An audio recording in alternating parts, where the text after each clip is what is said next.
Hey, what's up, everybody? Yeah, it's been a minute. I ain't dropped much content lately. Got a lot going on between work and getting stuff done, and being able to get out and afford to do this kind of stuff is kind of getting rough lately. I ain't gonna lie to you. Um, but however, I feel like I should drop you guys a video. We do got a hurricane coming through, Hurricane Helen. It was looking like it was gonna hit mostly the Tallahassee area, but it's kind of making a little shift towards this way, so it might get a little nasty here. So hopefully I can get this done and to you guys before the storm gets through here. But I wanted to come out. I wanted to basically just say Hydrilla. Let's talk about Hydrilla. I spent a lot of time in Hydrilla this summer, basically in one lake, pretty much one lake the whole time, as a matter of fact. Hydrilla has been the key for me to catch larger fish and to consistently catch fish throughout the summer without all that crazy forward-facing sonar and things like that. I'm pretty sure a few of you guys would like me to touch base on the forward-facing sonar, as a lot of you notice that I don't use it.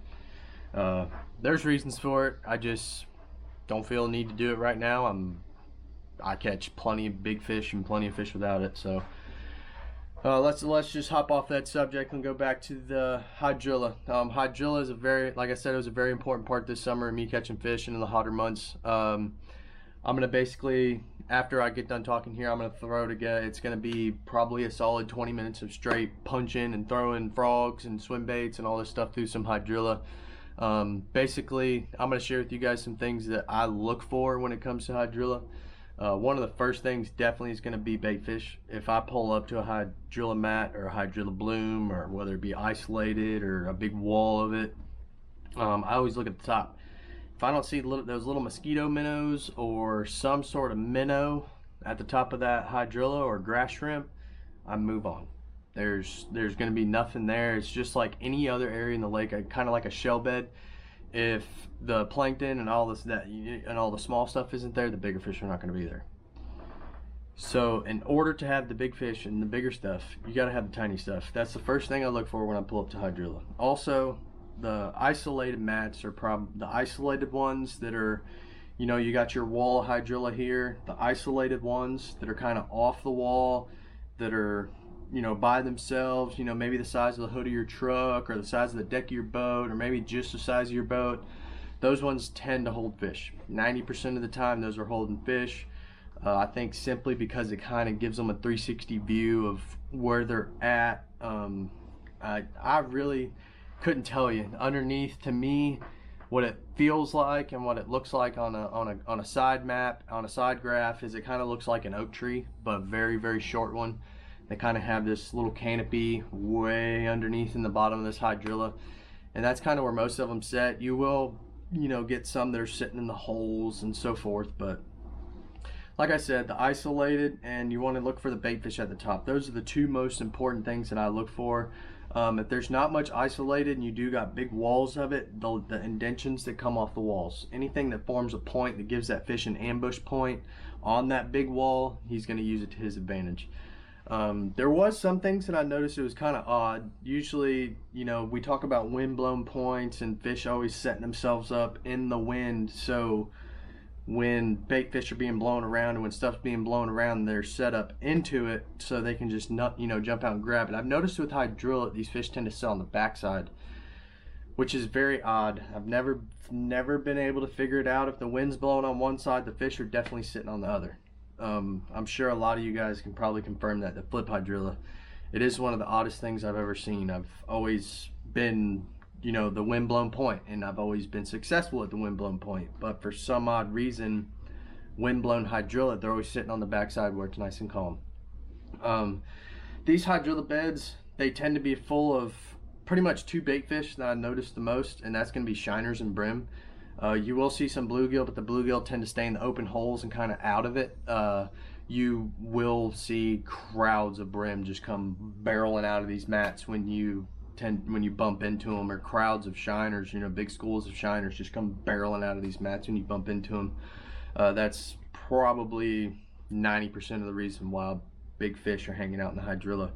Some of the other things, you want to avoid the slippery, slimy Hydrilla. That's decaying Hydrilla. It's no good. If it's got a brown color to it and it is very sloppy, and every time you go to lift up your hook or whatever, and your bait, and it's got slime and stuff like that, it's no good. There's going to be a lot of oxygen depletion in that. That's not going to hold any fish, not going to hold bait fish. It's very seldom that does. It needs to have a nice green color to it. It needs to be nice and crisp. If you find these areas of the hydrilla, you're going to find probably a 5 to 10 degree temperature difference in most other areas of the lake. You're going to find clearer water and, like I said, abundance of bait fish. Hydrilla has been a big key for me to catch fish. I understand that it needs to be managed and controlled. That's another topic that maybe I can touch in another video, if I want to do one of those controversial videos like the forward-facing sonar guys and so forth. But that's not a topic that I'm ready to touch yet. I know they spray the shit out of it, and it's not fair.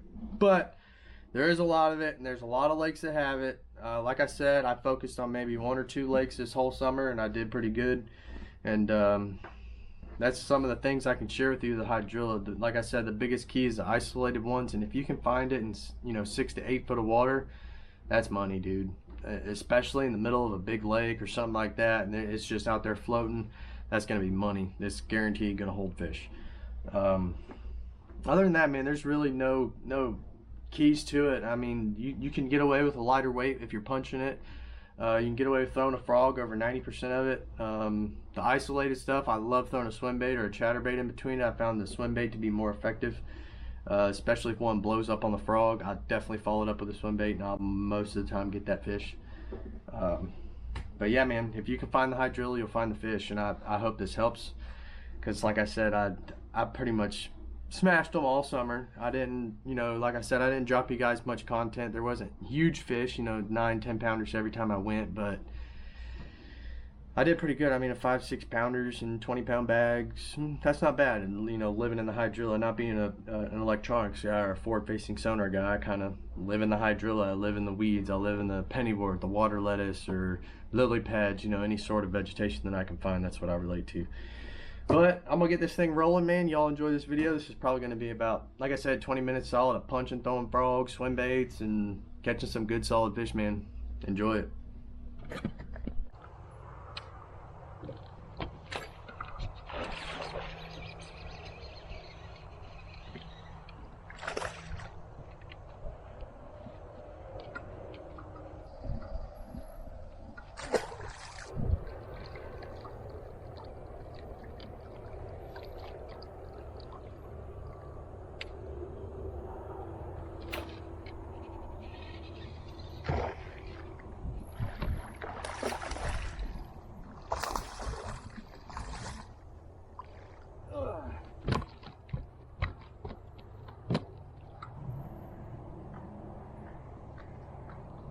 That's a 4-pounder.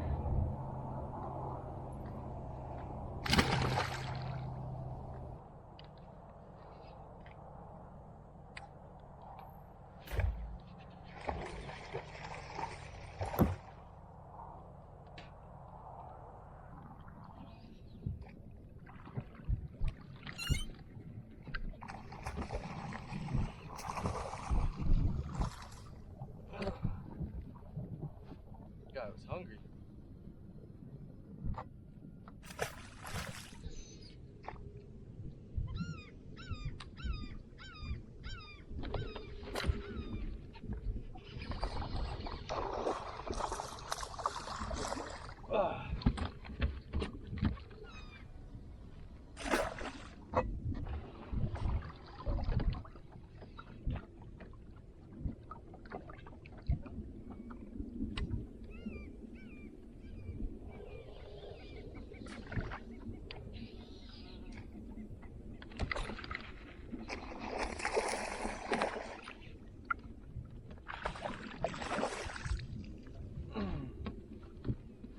That fatty. That's a fatty right there, boy.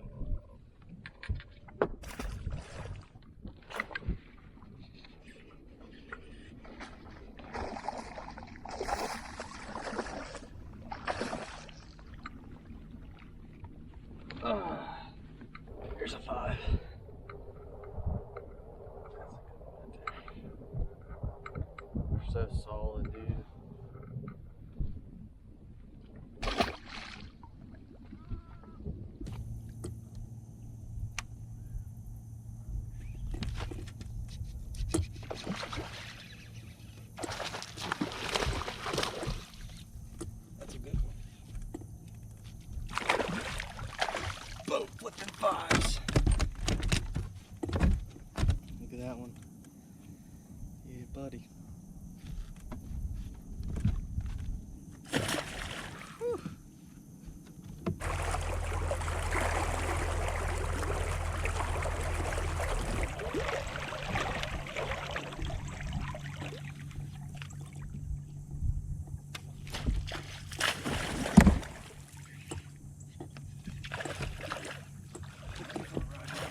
Come on, man, get bigger. I know y'all are watching this right now. Yeah, another one. Get bigger! Get bigger!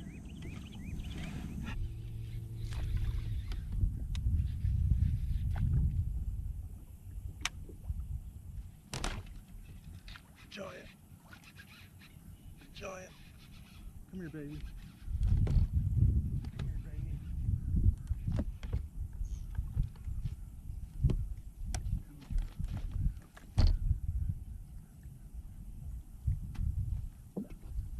Another one. Loaded in this corner right here. That's another 4 or 5 pounder, bro. That's a 4.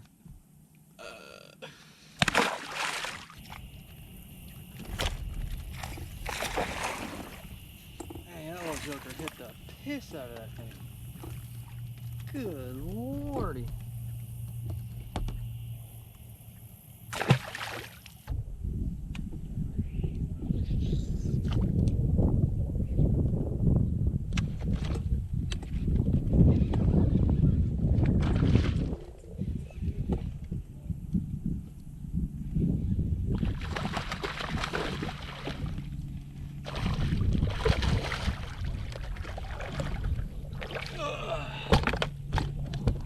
That's a good one.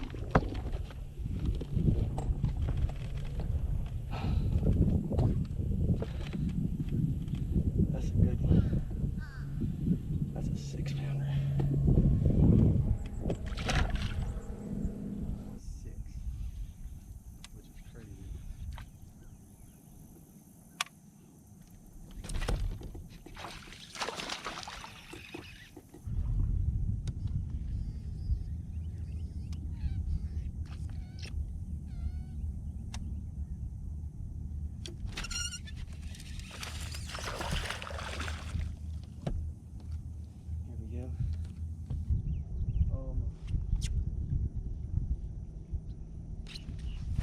I got her.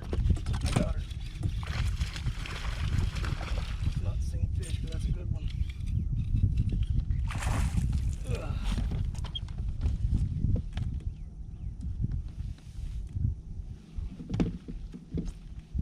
It's not the same fish, but this is a good one.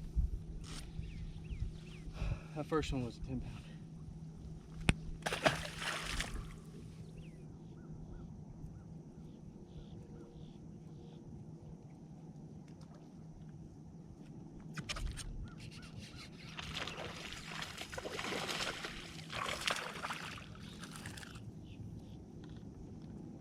So it looks like it's open right there, but there's a bunch of submerged hydrilla.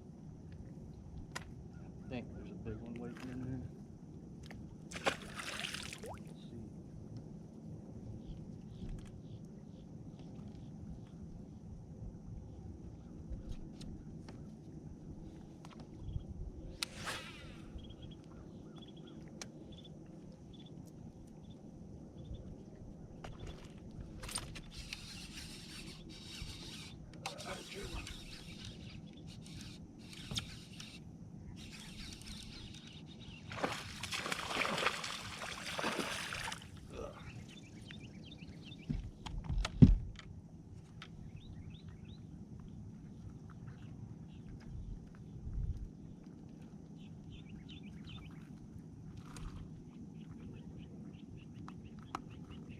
Straight choking that thing.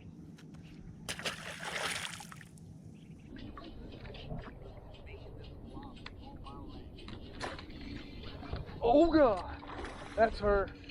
That's her. That's her. That's her. About to boat flip an 8 pounder. Oh baby! Boom! Woo! Got one.